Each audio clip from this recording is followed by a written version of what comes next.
My name is Isabelle Artin. I just graduated from Laval University with a degree in anthropology. Next fall, I'll be starting a master's degree in international relations in Laval University as well.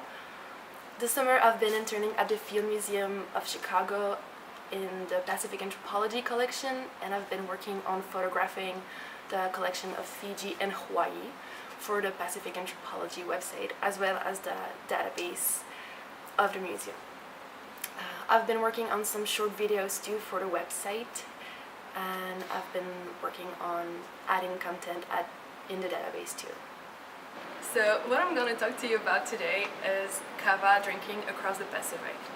Kava, known as Piper medisticum, if I say it correctly, is a special root and a type of plant that we find in the Pacific, and it has a really important signification all across the Pacific.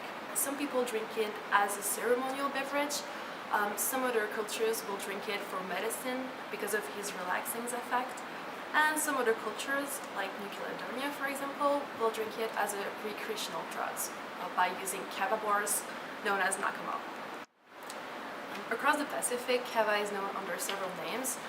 For example, in Samoa they call it ava, in Hawaii they call it awa, and in Fiji they call it yakuna, and other places they only goes by kava or kava kava. Traditionally, kava was prepared by young female virgin that would chew the root, and then by chewing the root will form a little paste, and then they would put it in a strainer. They could have like a Fijian strainer like this one from Vitilevu, but some other times in other places strainer would also be like pieces of tapa. Like here's a lot of tapa, the little pieces, and then if you use it with kava, you would put the paste in the tapa. You put the strainer into the water, warm water but not hot, and then you will brew the drink by passing it through the water and kneading it and squeezing it until you have the drink for about like 15 to 20 minutes. It depends on how you would prepare it.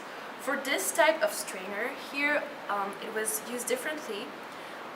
You would have like fiber here, and you would put the fiber at the bottom of the strainer, and then pour the kava paste in the strainer, and then put in the water to brew the drink and infuse the kava.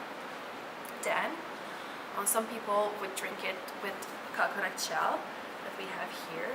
So you can see it's pieces of coconut that we took the skin off. People would drink it in kava bowls, so they would pour the kava in the cup and then have it. In other places, like in Fiji, the chief would drink the kava by pouring it into a platter. This is a reconstitution of an important one that we have, and they would drink it with a straw, possibly large taro leaves or like vegetal straw. So that was another way to drink it. We know possibly that the first Western Polynesian kava bowls that came into Europe were collected by James Cook himself in his voyage to Tonga between 1773 and 1777. But other kava bowls came into museum at the end of the 19th century and were collected by anthropologists, missionaries, and explorers. We have in the Field Museum a great collection of kava bowls, but more are some recent bowls that were collected by tourists and travelers. Towards the end of the 19th century, a new type of kava bowl was created. We call it the many-leg kava bowls. And it's the result of growing tourists in Samoa. So as we know, tourists were charged by the number of legs that the kava bowl had, which increased the size of the bowl and the cost to produce it. But originally, kava bowl only had 4 legs. Here at the Field Museum, we have approximately 45 kava bowls. Most of them come from Samoa, but we also have a great variety from Fiji and Tonga.